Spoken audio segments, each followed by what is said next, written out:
everybody. I am Claire. I'm the founder of the Hive Bulkfoods, Malaysia's first zero-waste shop. So as this video is going, I'm going to introduce myself and what I do for a living a couple of times until more and more people are joining us. I'm so glad that we already have 6 participants. Let's see if we wait a couple of more minutes, we're getting more participants. I'm already getting questions too. Hi, hello, Kitaro. Wonderful, lovely meeting you. Let me know if you have any questions along the way. I will reply to those. Perfect. Our participants are growing. So I'm Claire. I'm the founder of the Hive Bulkfoods, Malaysia's first zero-waste shop. Actually, it was the first zero-waste shop in Southeast Asia when I started it 4 years ago. So that was quite an experience, I have to say. I'm going to talk today about how to live sustainably as children. How do we live sustainably? And how do we mainly cut down our daily garbage and our daily carbon emission? So I'm just going to give you a couple of tips on what you can do instantly, right away at your house, on your daily life. At the same time, I would love it if you could put your questions on the Q&A, and I will reply to those as much as I can. Hi, I got Anonymous here who says hi. So hi, Anonymous.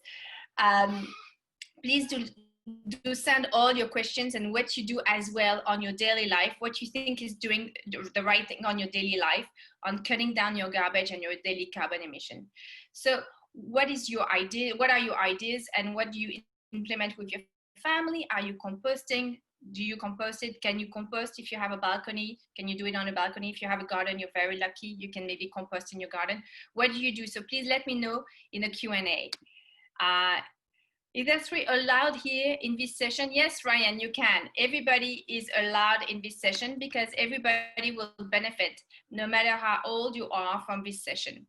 So what I'm going to tell you today is how I started my journey, because I'm, as you can see, an adult woman and I'm a mother of 3 children, and how you children can do what you can do in your house today, and when you go out, what you can do to lower your carbon emission. At the same time, I really want to hear from you and what you do at home. Do you recycle, those kind of things? Do you compost again?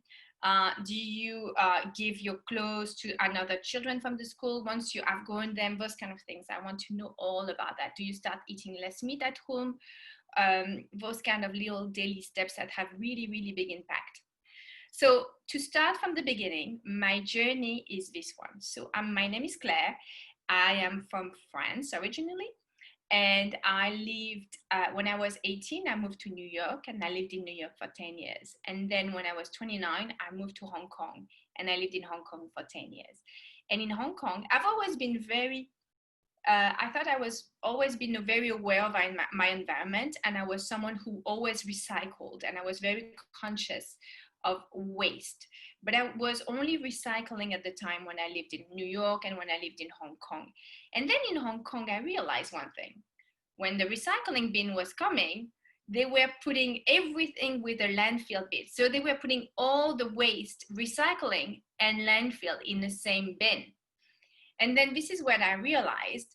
Often they would tell us, oh, please do recycle, but they're actually putting, and they're going in Hong Kong, they incinerate their waste. That means they burn it.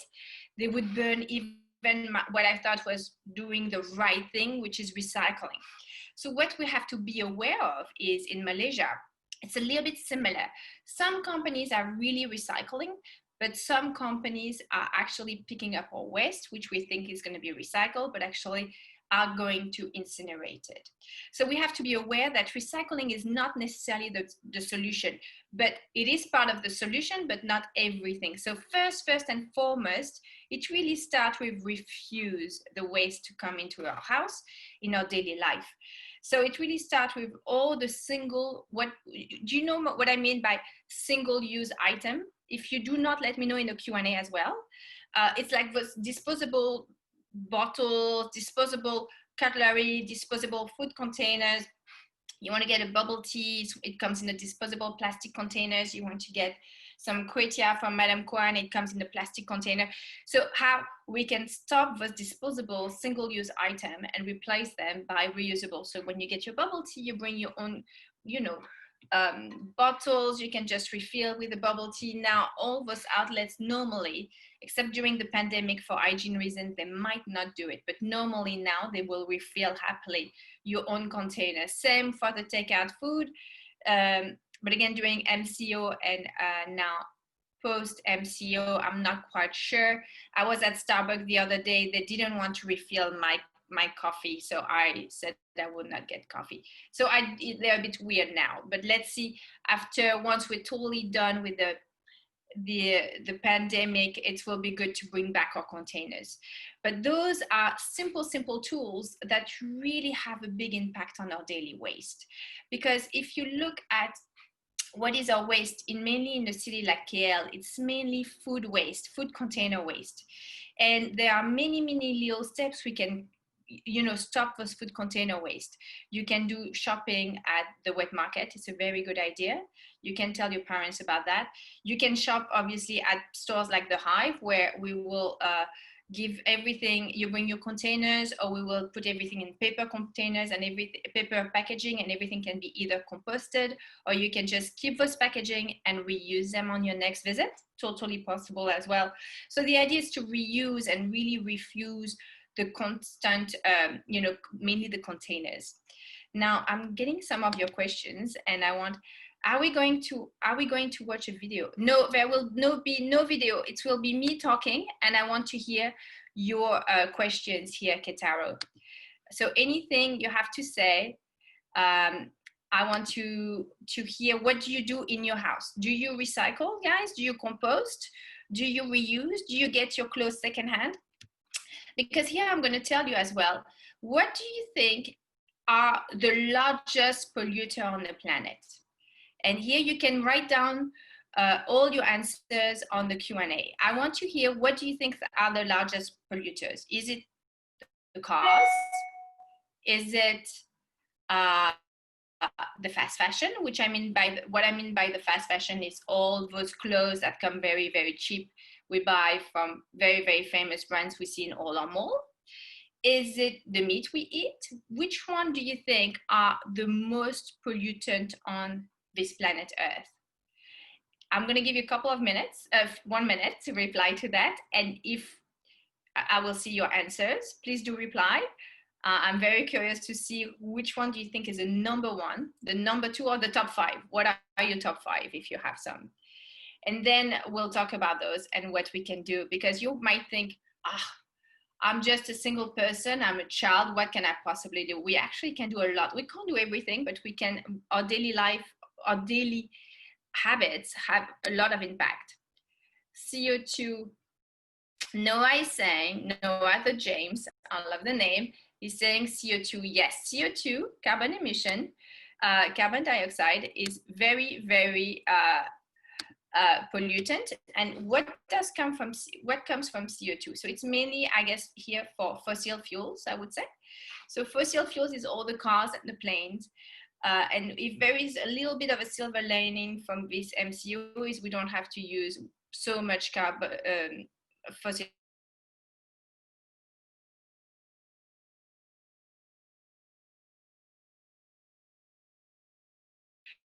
So the air is a bit cleaner, cars and everything. But the number one, actually, what we have to know is, do you know what livestock means? It means all the animal that we have on the planet that will be eaten by humans. So the livestock, you would think, well, our cows, our sheep, our pigs, this is what is creating the number one carbon, the largest pollutant on the planet. And yes, it does, because we have to remember, like, to put a kettle of beef, let's say, we need space, and we need to do some logging. We need to cut down trees to make space for those animals. And those animals have to eat all day and drink all day. So they require a lot of resources on food and on water. So we have to grow food, and we have to give them clean water, when some humans on the other hand of the planet do not have enough food and do not have enough water. So here we're growing, and to grow food, again, you need to do some logging. You need space to grow food. So you will need to cut down the trees to put soy, corn, any kind of cereals that would feed the animals. And then those cereals, in order to grow, we don't want them to be, it's not going to be organic food that we feed the animals. So they're going to have a lot of pesticides and a lot of herbicides because we don't want them to be attacked by bugs. So in order, that to make pesticides and herbicides, we need as well a lot of petroleum. Did you know that to make pesticides and herbicides, you need a lot of petroleum? So all those kind of things, you can see already, you can imagine in your head, oh, that is actually a lot of natural resources to grow meat that we will eat ultimately. So now what I'm saying here is, of course, we're not all gonna be vegan tomorrow, but what I'm saying here is just to be a bit more mindful of what we eat. And when we eat meat, we go for quality, meaning less quantity.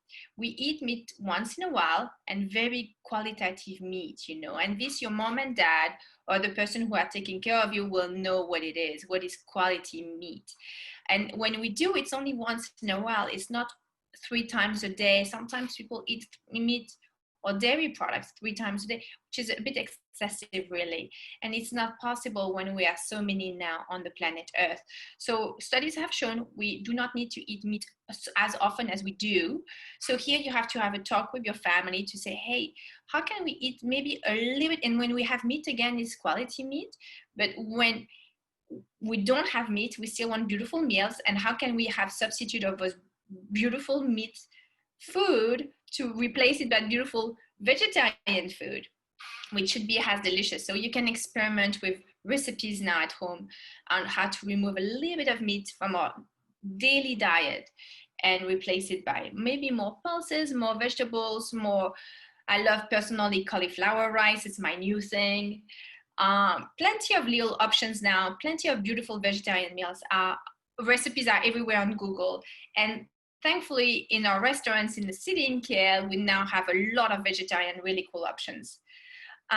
So that would be for the meat. So now one of the other really, really high pollutant, and we have to really be aware of that because they're really targeting you as customers, is the fast fashion industry. And here I want to know how many clothes you have in your closet. How often do you go shopping for new clothes? Do you think you have enough? Do you want more? Or do you think you have too many actually? So what we have to know is that fast fashion is actually really, really polluting the planet. And you're too young to know that, but even just when your mom and dad were young, we didn't have as many clothes as we have now because our clothes were made usually in the country where we are from, and they were with better quality, with natural fibers, because what you have to know is often now our clothes are so cheap because they are actually made out of plastic fibers in it. I'm not joking. It's a lot of plastic fibers. So when you will be done with your clothes, your piece of clothes, I don't know what it could be your soccer t-shirt or anything like that, will stay on the planet Earth for a very, very, very long time. It's not a natural fiber. So the other thing we have to know is because clothes are so cheap, they're usually made by humans who are really, really paid poorly, not enough paid for the very hard work they're putting on the supply chain. So here, what we have to be mindful of is, yes, we do need t-shirts, we do need shorts, we need pants, but at the same time, we don't need so many. And what is very important, and this is where it's very important to create those networks in our classroom and in our schools, is to have those clothes swapping. I'm really, really big on that one. We need clothes swapping parties or fair where we buy clothes from each other. So let's say you're 12 years old, you can sell all the clothes that are still very good condition and you sell them to someone who's 10 years old. So you need to find those people who will buy from you. That is very, very important. I'm getting a few questions. Let me have a look. All my old clothes go to my baby brother and he's wearing my old clothes. Oh, Shania is saying that. This is so wonderful. So all your clothes, Shania, are going to your baby brother and he's wearing my old baby onesie right now. Oh, that is so cute. So that is wonderful. And I do the same. I have 3 daughters. So what I do for my daughters is I get most of 99%, 90% of their clothes are coming from another family who lives actually, I live in Damansara Heights, so in Damansara Heights as well. And we have the same taste, and I get all their clothes from that family maybe once a year or every 6 months. And I get a massive IKEA bag, and I'm not going to name brands, but it's all the brands you love, guys, inside. And when I give it to my daughters, it's like having Christmas all over again. But those are used clothes, but they don't look used because it's so many clothes, right? So those are all beautiful clothes that can be absolutely reused, and they are going to be reused by my daughters. And once the one that are still good in a couple of years and that my daughters will outgrow, I'm going to pass them down to another family, which I know will be well used. Now, a lot of you might say, well, I give all my clothes to charity and it's all wonderful, and charity really needs our help right now, mainly now. But what might be a better idea to allocate resources even better is you sell your clothes to someone else from your school, and with the money, you give the money to the charity, because the charity really needs right now, they need money to pay for doctors, to pay for tuition, to pay for housing, to pay for food. So right now, charities do not need necessarily our clothes, they really need our money. So if you could sell all your clothes to another family in your school, that would be the best way to allocate resources. And I think it's a way to go forward for 2020, and mainly for the back to school in September, like when we get all our new school clothes for school. I think it's a great way to, now that we are all staying in Malaysia this summer, to reach out to other families to say, hey, I'm going to buy your clothes, whatever is too small for you, please pass them down, tell me how much it's going to cost me, I'm going to get this big bag from you. It could be as well soccer shoes, it could be anything, I mean sportswear, anything. And you give them the money and they can just donate the money if they feel a bit weird about selling their old clothes, but they shouldn't be. I'm getting a question. My baby brother used to use my friends when he was a baby shower chair. Yes, that's very important. Shayna, you're doing everything right here. Your baby brother is having a very low carbon emission right now, reusing everything. And many babies are using their products for what, 3, maybe 6 to 12 months only. So they outgrow it very fast. So it's a bit silly to buy new baby clothes. So on that note, I'm going to talk quickly because we only have 12 minutes left, and I want you to tell me all your idea what you do at home. Do you compost? Do you recycle? What do you do? I'm going to talk quickly about a subject that is really important to me. I don't know why. It's birthday parties, because I throw 3 birthday parties every year, right, to my 3 daughters. And birthday parties, I've noticed, and we absolutely adore every birthday party. It's a great time to celebrate, to be together. But I've noticed that we do the exact opposite of what we should be doing. Birthday parties should be all about the togetherness, the cake, playing, discussing, chatting, all those kind of things. Now, I've noticed for the past 10, 15 years, it becomes this huge consumerist time where we are giving gift, we are even receiving gift for attending parties. And if you've noticed, often the gift are given with very good, well-intentioned, and the parents really took a long time to look for those gifts. But I'm talking about the attendees, the party gift. Why do we receive a gift for attending the birthday of our very good friends? We're here to celebrate together. We're not here to get another gift. And often, if you look at the gift we receive, although they're really given to us with a lot of love, they are really cheap gifts which are very poor quality, and they often break within a couple of hours, or they're just useless, and you're just going to put them in a drawer in the middle of somewhere and think, oh, that was lovely, but then it's going to be at the bottom of a drawer. But just to make that gift, if it was in plastic or wrapped in plastic or anything like that, can you imagine the amount of petroleum used? So to us, we are doing something that is absolutely crazy. We never gave party favors, or if we do, we're going to give something that my daughters have baked maybe the day before, and it's going to be a little bit of cupcake, a little bit of granola. Now, because unfortunately for my daughters, their mom is the owner of the Hive Bulkfood, which is my store. So I can give as well some bamboo toothbrushes, those kind of things. But it's because I obviously own the store. But what I mean is, let's just start breaking those taboos. But we have to do it together. If I do it alone, it's almost useless. You know, cutting down our carbon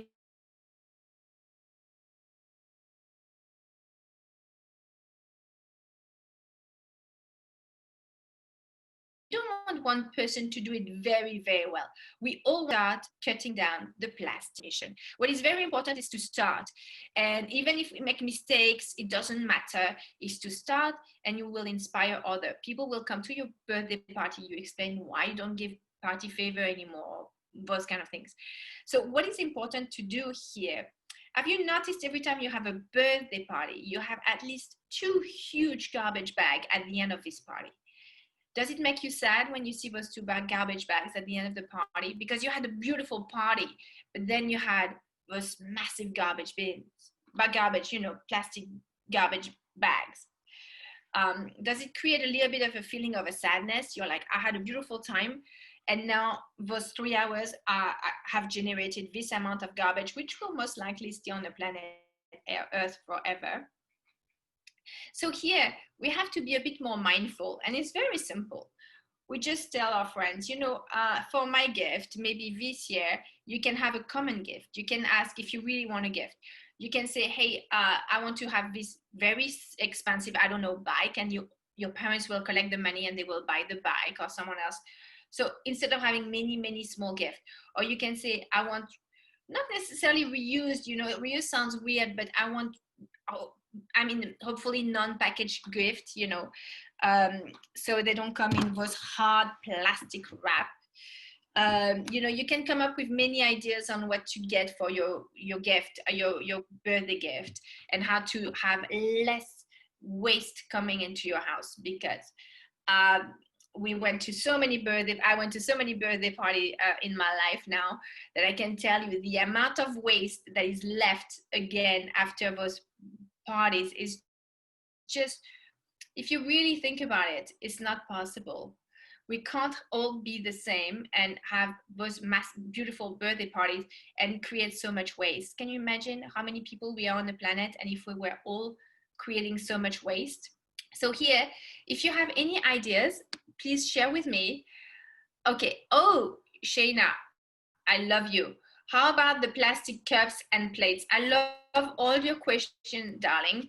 So here, the plastic cups and plates are a bit tricky. So you can buy paper cups and paper plates, which are already better than the plastic one. But you have to be careful, because often they are laminated. At the Hive, we have the paper cups that are 100% compostable with no plastic on it, but then they don't look so fancy. But what you can do is, in my house, if we're not too many kids, we just use reusable. We just use our normal plates and the plates we use every day, which are obviously fragile. But I'm going to tell you a secret here. As soon as, and I had many parties, adult parties as well in my house, as soon as you put reusable, breaking plates and glasses and reusable things, even napkins, people are very careful. Are very teeny tiny kids, 5-year-old kids, and I didn't have the paper plates, so we used our normal plates, and I had 0 breakage, because even a 5-year-old will know not to leave his plates on the floor. But if it's a paper plate, they will not be mindful. They know it doesn't matter for them. It's just paper, it's disposable. There is no respect for it. So you see, your mindset is changing right away as soon as you have reusable. I hope it helps a little bit. Does it help? Let me know. Share on your questions. So I would say you go for reusable, and people will be they will keep the same plate as well for their sweet and their savory. If you put disposable, right away, they will put 1 plate for the sweet, 1 plate for the savory. See the amount of waste it's in our mind. I don't know why. As soon as it is disposable, we don't care. We're not mindful, and we're going to waste. If you remove that option, right away, people will reuse and be very careful and will reuse. I even had some people who are like, can I go to your kitchen to rinse my plate? Or can I go to rinse my glass, because they wanted to do something else? Of course. So people become creative and become very familiar, and it's not formal anymore. So I really embrace it. Try it on your next party if you can. Okay, Shaina, you're telling me, are you still not glass plates? Oh, that's wonderful. That's the best. Okay, so then the steel one are reusable. So that's the best way to have not zero waste. It's very hard to have zero waste party, but to have as little waste as possible during our parties. So that's what I wanted to tell you guys regarding the birthday parties, because I always thought, during a birthday, we want just to be together. It's about having a good time, just seeing each other over the weekend or during a fun time, and having fun food, or cake and some drinks with sugar. It's not about exchanging gift and going home with more gift, and creating a huge amount of garbage, is it? So we lost a little bit of the touch of what is very important. So I think it's as well, that's why living more mindfully about our waste and the meaning of things, we as well are more conscious of the moments together, conscious more about, I hope, I don't know how to translate it properly, but to verbalize it properly, but we are more mindful of the moment we are together, rather than just rush to things and get gift and put them on the side, or unwrap them in front of all our friends and rush things. It loses a bit of its special time, I feel. So to me, the parties are very important as well. The birthday party is very important to be more mindful. So here, guys, I'm getting questions, so let me have a quick look. I never gave return gift for birthday parties. Oh, okay. Thank you, Ship. How about the deco? Shayna? Shayna, yes, deco is very important. I hear you. So in our house, we have reusable deco. So, I wish I could have shown you. I have because we had this when my daughters were very young. We have the little rope, with fabric here. That fabric of different colors. So it's very colorful that we hang. We have 3 of them. We hang them during all over the house, but we only have 3, so it's not really all over the house, but in the room party. But you can even reuse the old deco. If you have disposable, usually you can reuse them, and you just reuse them at every party. I have to say, and it might be a big, too difficult for some people, but no more balloons. Those balloons are really, really nasty. Mainly the one with helium in it, because sometimes they just fly off, and by accident, but then they just fly off, and they might even they're gonna end up on the tree or in the sewers, and worst case, in the sea. So we're a bit far from the sea here in Kale, but still, you have to be very mindful. Plastic balloons are really nasty for the planet. So although I know they bring a lot of joys, but there is a lot of way to get joy from other things during a party. So plastic balloons, to me, should start to be banned from birthday party. I know it's shocking. I'm getting a lot of questions. Renee, I don't know about the rest of you, but my screen is just frozen. Okay, no, I don't know. It's just me, or the screen is like pitch black. Ooh, Noah and Renee, you're getting a black screen. That's not good. I hope you can see me better now. So this is a little introduction, because it's going to be 5 p.m. So that was a little introduction, very, very fast, on how to cut down a little bit of carbon emission on one hand, and just our waste. So here, to go back to what I mentioned and what you mentioned during your questions, is we eat a little bit less meat. So we go for quality. If we eat meat or dairy product and fish, we go for quality, but a bit less. Right away, our carbon emission will just lower massively. we try, when we buy clothes, we buy them from friends, or we buy them from older kids at school that our parents know the family, and we just buy bags of it, you know, like 20 pieces at a time. And this, you should really start having the conversation with your parents on that. It's very important. Now, when we have parties, a mini birthday party, we try to be more mindful of our waste when we use it. Yes, the cutlery, the plastic plate, the cups, we can ask our friends to bring their own. It's easy. We all have this at home. You can ask your friend to bring your own container, a glass container. There is nothing shameful about that, actually. You know what? You just need one to start, and you will inspire others. If you put on your birthday card, bring your own water bottle, right away people will be inspired by it, because you say, because I will not give disposable cups. People will be much more mindful, and they'll be like, oh, I'm going to do the same at my birthday party too, because it makes sense. That's the right thing to do. So here, let me see on your questions. I'm getting a lot. Yes. Okay. So none of you so far told me you were composting at home. So I'm a bit curious about that. I really want to know. And if you're not composting, because we are all going to be in Malaysia this summer, I think it's a good time to start. If you have a balcony, or if you have a small garden, start composting. Composting is very important for multiple things, but mainly as well to remove the gas emission. If you do not compost, our wet waste is going to landfill, and that creates methane emission. And methane is extremely, extremely toxic gas. It is the same gas that is being released by livestock. So it is a very, very toxic gas, and much more toxic than CO2 that was referred by you guys at the beginning. So CO2 is much less toxic, although extremely toxic, than methane. And methane is being released by livestock, and if you do not compost, by your wet waste. So look it up and see how maybe you can, so one, eat less meat that will lower the methane emission as well, and how to start composting at home. And composting is a lot of fun.